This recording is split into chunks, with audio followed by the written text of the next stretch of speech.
Projecteur sur l'Afrique qui bouge à travers les innovations et les expériences qui font bouger les lignes. Une occasion aussi de réfléchir sur la marche de l'Afrique avec notre invité, c'est l'heure d'Initiative Africa. Bienvenue à toutes et à tous, voici le sommaire de votre magazine. Rencontre avec Yves Vancy, ce franco-camerounais malvoyant est arrivé en France à 18 ans et a fait de son handicap une force et une inspiration. Il vient de lancer au Cameroun l'association Déficients Visuels Lancez-vous pour apporter des solutions innovantes aux handicapés de son pays natal. C'est notre invité du jour. On a un concept en vue d'ensemble, mélanger malvoyants, non-voyants et voyants. Toutes les activités doivent se faire avec ce triptyque. Un centre hospitalier de haut niveau en cardiologie et cancérologie basé à Nairobi, au Kenya, existe depuis bientôt presque 20 ans. Un atout majeur face à l'augmentation des maladies cardiovasculaires et des cancers en Afrique. Sur les 20 dernières années, nous avons observé une augmentation du nombre de cancers. Pas seulement en Afrique de l'Est, mais dans toute la région subsaharienne. 70% des nouveaux cas viennent du continent africain. Cap sur le monde des malvoyants du Cameroun, ils ont rencontré à Yaoundé le potentiel d'émancipation inspiré par l'ONG d'Yves Vancy dans un esprit de partage communautaire. Il fallait créer un projet associatif qui pouvait sortir les mal et non-voyants de leur zone de confort, de leur maison, de leur sédentarité. Et donc dire que le handicapé visuel peut être acteur de son émancipation et acteur de ses aspirations. Selon l'Organisation mondiale de la santé, les maladies cardiovasculaires vont constituer la première cause de mortalité en Afrique subsaharienne d'ici 2025. Le centre hospitalier Aga Khan de Nairobi au Kenya bénéficie des technologies médicales de pointe pour traiter ces pathologies devenues trop fréquentes. Nous avions été à la rencontre de ce centre d'excellence et de son personnel. Regardez. C'est la fin d'une longue nuit de travail pour le docteur Djelan et ses équipes. Nous sommes dans le centre de chirurgie cardiaque de l'hôpital Aga Khan de Nairobi, l'un des points névralgiques du réseau Aga Khan de développement engagé de longue date dans le secteur de la santé en Afrique de l'Est. Je fais de la cardiologie interventionnelle. Quand les patients sont admis à l'hôpital après une crise cardiaque, j'examine les vaisseaux sanguins qui alimentent le cœur et les artères pour voir s'ils sont bouchés. Pourtant, rien n'avait préparé ce praticien expérimenté arrivé il y a 1 an d'Angleterre au nouveau paysage de la santé en Afrique. Quand je suis arrivé ici, ça m'a frappé de voir qu'il y avait autant de problèmes cardiaques à traiter dans cette région du monde.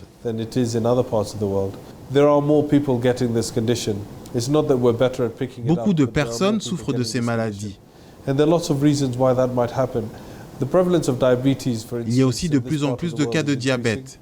Et près d'un tiers des Kenyans de plus de 25 ans souffrent d'hypertension. Dans une autre aile de cet établissement de santé privé fondé en 1958 et aujourd'hui le plus réputé de Nairobi, le docteur Makoumi traite lui aussi avec une nouvelle réalité africaine. Les changements de mode de vie et la pollution industrielle aboutissent à une croissance inexorable du nombre de certains cancers. Au Kenya, on dénombre 20 000 morts et 28 000 nouveaux cas par an. Sur les 20 dernières années, nous avons observé une augmentation du nombre de cancers. Pas seulement en Afrique de l'Est, mais dans toute la région subsaharienne. 70% des nouveaux cas viennent du continent africain. Et c'est justement dans cette partie du monde que l'on refuse souvent un traitement adapté, le plus souvent par ignorance d'un mal encore méconnu. Nous nous occupons de beaucoup de patients qui préfèrent utiliser la médecine traditionnelle, les plantes, mais ces traitements ne sont pas toujours adaptés à leurs problèmes. Pour nous, c'est un vrai défi de changer cette mentalité et de leur faire comprendre qu'ils peuvent être mieux soignés avec la chimiothérapie ou la radiothérapie plutôt qu'avec la médecine traditionnelle. Moins de maladies infectieuses, plus de maladies cardiovasculaires et de cancers. Cette évolution a une incidence financière difficilement supportable. Comme dans les pays développés, ces pathologies coûtent très cher aux hôpitaux et aux malades. Le nouveau centre de cardiologie et de cancer de l'hôpital Aga Khan de Nairobi qui développe des techniques pionnières en cardiologie et une politique de dépistage précoce des cancers, a coûté 50 millions de dollars. Trouver des solutions pour soigner avec des traitements de pointe sans laisser les plus démunis au bord de la route est un défi quotidien. Le système de santé du réseau AKDN, présent en Afrique de l'Est depuis des décennies avec 4 hôpitaux, 66 cliniques de consultation et 5 centres de soins en Tanzanie, cherche à s'adapter à la nouvelle donne. In this wide network, ce vaste réseau n'était pas coordonné via un système centralisé. C'est pour cette raison que Sa Majesté l'Aga Khan nous a demandé de nous réunir pour créer un système de santé intégré en Afrique de l'Est. Un système soutenu par un enseignement de qualité, le renforcement des capacités et la formation de professionnels de niveau international, capables de prodiguer des soins. C'est ce qui nous manque le plus ici.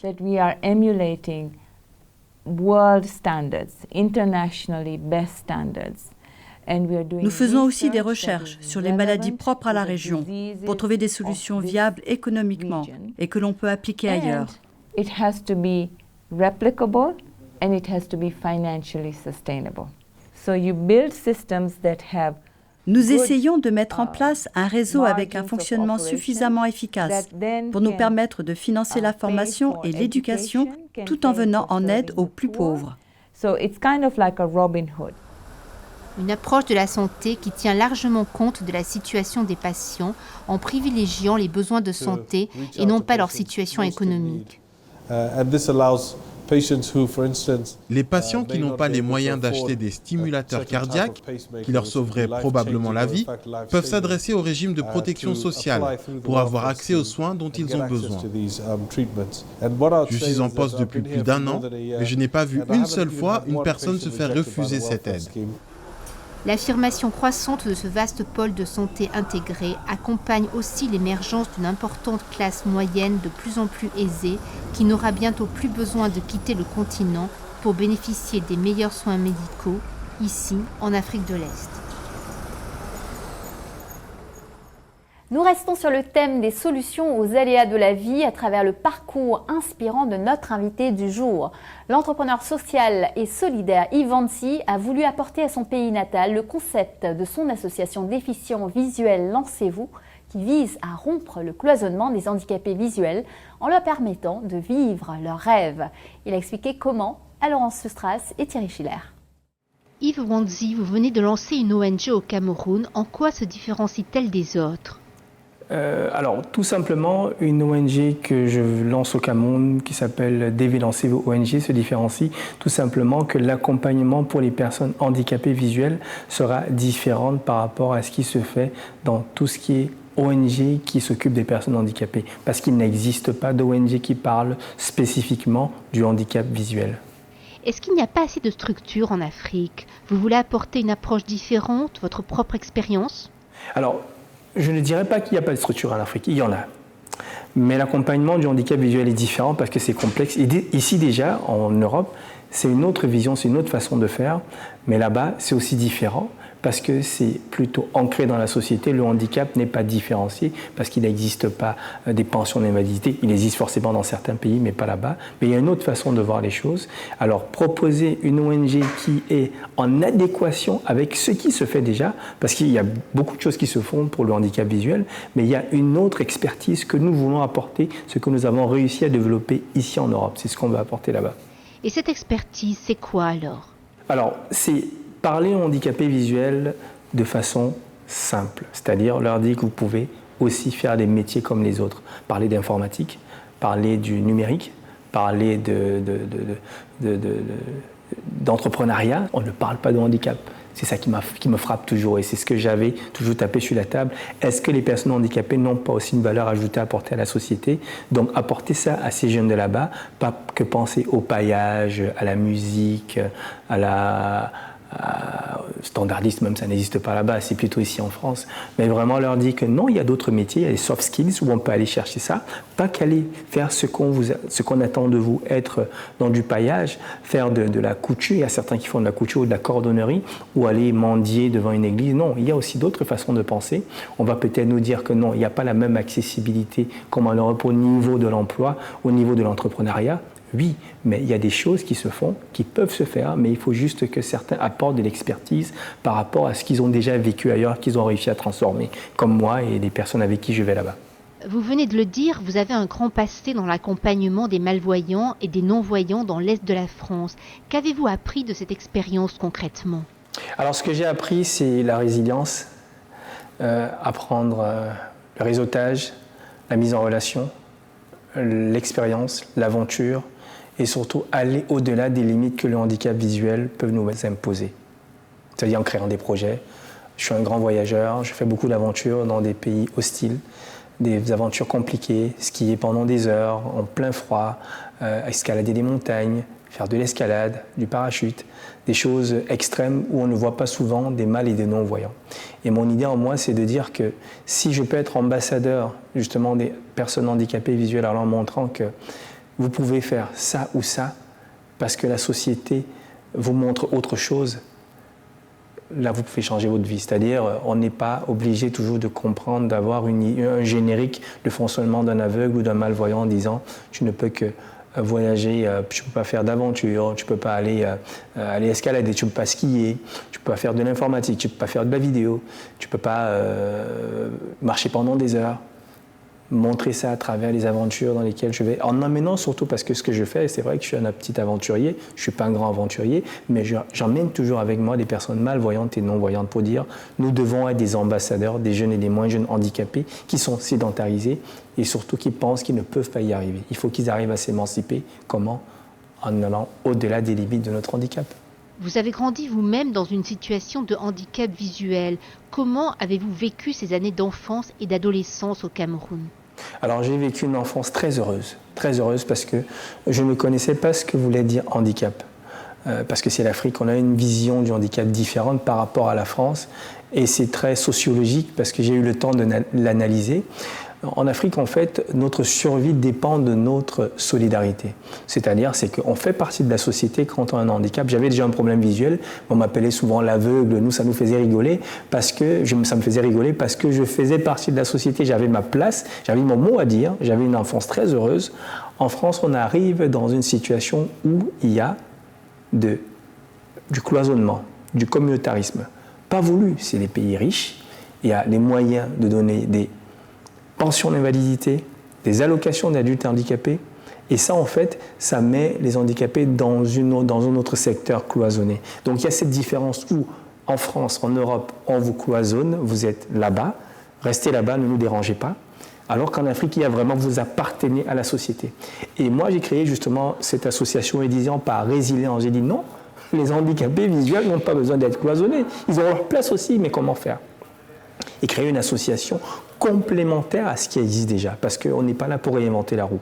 Il y a des associations qui font des choses formidables, qui accompagnent au niveau des dossiers, des financements, des projets, de l'emploi, mais il faut apporter une association qui fait rêver, qui fait voyager, qui permet aux handicapés visuels qui ne veulent pas forcément être dans un cloisonnement avec des handicapés, toujours être dans le même type d'activité, proposer du voyage, de l'escalade, de la randonnée, de la danse, de la culture, de la mode, de la cuisine. Et ça, c'est ce que nous avons amené dans Vue d'ensemble. Et ça a changé la vie de beaucoup d'handicapés visuels à Strasbourg. Et même dans le monde, beaucoup en Europe aussi, parce qu'on est très suivis, pas qu'en France, mais aussi à l'étranger. Parce qu'on a ramené notre dynamique, parce qu'on a ce que je veux ramener justement dans l'ONG, c'est on a un concept dans Vue d'ensemble, mélanger malvoyants, non-voyants et voyants. Toutes les activités doivent se faire avec ce triptyque, parce que ça apporte plusieurs choses. La sensibilisation en premier pilier, parce que la sensibilisation, c'est l'éducation. Ensuite, on a la formation, on forme comment se comporter avec un aveugle, comment un aveugle peut aller vers l'emploi, vers les études. Ça, c'est le deuxième pilier. Le troisième pilier, c'est maintenant la création, créer des projets avec les handicapés, proposer les choses à les handicapés, les associations, créer une entreprise, créer un mouvement, créer des soirées, Le troisième pilier, maintenant, c'est l'accompagnement après cette création. Donc, on accompagne vers une création qui s'est faite par les personnes handicapées, malvoyants, non-voyants et des valides, bien évidemment. Et le cinquième pilier, c'est l'émancipation. Bienvenue pour la deuxième partie de notre émission. Je vous propose maintenant de suivre notre invité Ivancy dans son voyage à sa patrie d'origine, le Cameroun. Son ONG a initié un ambitieux projet pour inclure les handicapés à travers des solutions plus innovantes et diversifiées que celles qu'ils trouvent habituellement à leur portée. Redonner espoir, amener les personnes vivant avec une déficience visuelle à laisser éclater leur génie et en faire usage, changer le regard négatif sur le handicap visuel et les potentialités des handicapés, c'est le combat dans lequel il s'est lancé à Yaoundé, sous l'œil de la caméra de notre correspondant Aboubacar Sidik Mounchili. Regardez. C'était un déplacement dans son pays d'origine, à la rencontre des jeunes souffrant de déficience visuelle dont Yves Wansi rêve depuis plusieurs années. Cet entrepreneur social de la diaspora camerounaise en France y a été évacué très jeune à la recherche de soins pour cause d'une maladie oculaire sévère. Ayant grandi au Cameroun, je ne savais pas ce que c'était un handicapé. Pour moi, un handicapé, c'était quelqu'un qui était en fauteuil ou quelqu'un qui était boiteux, comme on dit communément ici. Et en partant d'ici, donc je n'avais pas toutes ces notions-là. Et c'est là-bas où j'ai découvert vraiment que le handicap, c'est communautaire. On reste entre nous, on fait les choses contre nous, on vous donne des pensions, des subventions, vous ne dites rien, vous ne faites rien. Et dans la foulée, j'ai découvert un monde qui était un peu sédentarisé, qui n'était pas sensibilisé aussi à ses potentialités, à ses capacités, et un monde qui n'avait pas d'avenir. Et après, j'ai rencontré d'autres... Malvoyant lui aussi, cette expérience-là a revolté et surtout forgé en lui des armes et des idées pour se lancer dans le combat permanent de détacher les handicapés mal et non-voyants des freins et autres préjugés à leur épanouissement. Pour moi, c'était une révolte et c'est comme ça que tout doucement, je me suis dit qu'il fallait créer un projet associatif qui pouvait sortir les mal et non-voyants de leur zone de confort, de leur maison, de leur sédentarité. Et donc dire que le handicapé visuel peut être acteur de son émancipation et acteur de ses aspirations. Et c'est comme ça que j'ai toujours voulu revenir au Cameroun.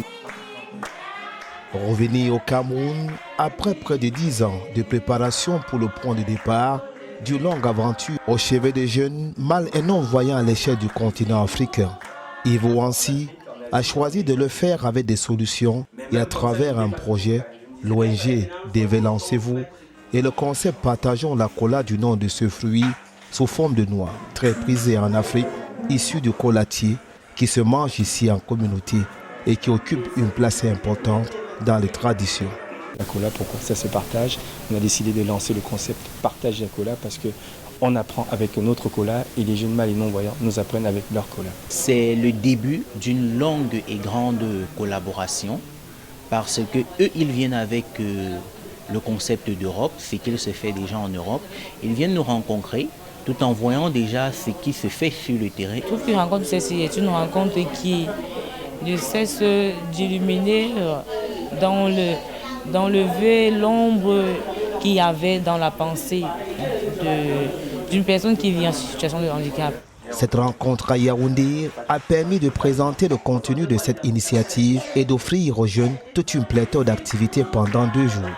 Débats, projections, ateliers, coaching, descente sur le terrain, entre autres, c'est la suite d'un travail commencé depuis 1 an. Nous avons déjà commencé le travail. Le travail il a commencé il y a 1 an, déjà avec la rencontre avec des jeunes. Ça commence d'abord par la discussion. On échange, on partage, on rencontre, on se raconte nos anecdotes, on se raconte notre vie et comment on est arrivé à un certain niveau. Pour la petite anecdote, j'ai fait participer un jeune d'ici à un concours international de podcast entre malvoyants, non-voyants et voyants. Il pensait qu'il ne pouvait pas y arriver, il a fait en ligne, il a gagné le premier prix. C'est déjà ça un accompagnement. Ange Gangoum est le gagnant de ce prix. Il a également partagé son expérience avec ses pairs dans le cadre de l'atelier d'initiation à la production des podcasts au programme de cette rencontre. C'est un grand plaisir pour moi. Maintenant, je pense que mes projets sont d'achever la formation que cette compétition-là m'a permis d'avoir. La formation, justement, est au cœur de la stratégie et des actions de Dévélancez-vous qui entend profiter des énormes opportunités qu'offre le numérique aujourd'hui. On est dans des synergies où on va apporter justement des formations à distance, parce que ça se fait beaucoup pour les mal et non-voyants, sur la nouvelle technologie, sur l'informatique. Et l'accompagnement se fait aussi à travers ce que nous pouvons envoyer comme matériel. Mais il faut souligner que nous ne sommes pas forcément dans du matériel, nous sommes dans l'accompagnement entrepreneurial, psychologique, récréatif et surtout du déplacement en soi. Combinaison gagnante pour ce départ en terre camerounaise, l'association d'aide et de soutien aux enfants vulnérables et handicapés marche en avant et son foyer d'accueil de ces jeunes en plein cœur de la localité de Soa, une banlieue de Yaoundé. J'ai travaillé longtemps dans un centre pour aveugles et là j'ai vu la manière dont les enfants étaient encadrés. J'ai fait 11 ans là-bas et un beau jour les enfants sont venus, 4 non-voyants, je les ai accueillis chez moi. Ils ont passé des vacances. Chaque matin, ils sortaient pour aller jouer tam-tam en route, pour chercher de quoi manger. J'ai été touchée par ça. Je dis que pourquoi est-ce que des enfants qui ont tellement de talent peuvent aller mendier alors qu'ils peuvent fréquenter normalement et avoir une bonne vie plus tard. Une idée qui rejoint celle de Yves Wansi et de son coéquipier Achille Gouem, un talentueux artiste comédien issu lui aussi de la diaspora camerounaise. Initier ce jeune au théâtre, c'est la façon qu'il a choisi d'accompagner ce projet.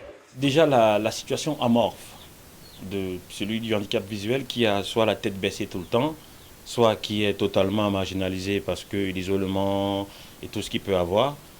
Déjà les renfermés, il n'a même plus confiance à ses propres membres qui servent encore et qui sont là. Donc grâce au théâtre, on fait déjà un éveil corporel, la prise de parole en public, pouvoir même déjà prendre la parole, parler et s'exprimer. C'est autant d'armes qu'on peut déjà leur donner. L'enjeu est donc grand pour cette ONG engagée à travers notre modèle, la sensibilisation au handicap visuel en passant par des actions innovantes pour l'inclusion de ces personnes qui ont la main tendue vers la société. Il faut leur apprendre à rêver. Je pense que quand on a un handicap, on ne rêve pas, on ne rêve plus. Que ce soit au Cameroun ou en France ou ailleurs, on pense que c'est une fatalité. Lorsqu'on a fait avec son handicap, c'est-à-dire on se dit, on peut aller au-delà des limites que le handicap nous impose, on peut faire des belles choses. Après Yaoundé au Cameroun, Yves Wansi et son équipe pensent déjà à d'autres capitales et villes africaines. En ligne de mire, Cotonou au Bénin ou encore Dakar au Sénégal, où ils sont annoncés. Nous retrouvons maintenant Yves Wansi pour la suite et la fin de notre entretien de la semaine. Il nous raconte comment son handicap visuel a exacerbé son goût de l'aventure et sa passion d'apprendre et de tout essayer pour ne rien avoir à regretter. Écoutons-le. Yves Wansi, vous êtes arrivé en France à 18 ans. Quels souvenirs gardez-vous de cette période après cette enfance au Cameroun où vous ne vous sentiez pas harcelé, où vous vous sentiez faisant partie d'une communauté ? Bien sûr, on voit vraiment, c'est frappant parce qu'on a une vision, on pense que tout le monde est nos amis, toutes les personnes sont nos amis, on arrive dans un pays comme si on pense comme des bisounours, on dit voilà, parce qu'on est africain, on est ensemble, parce que on a vu quelqu'un qui nous ressemble, à nos mêmes couleurs de peau, alors que c'est plus subtil que ça.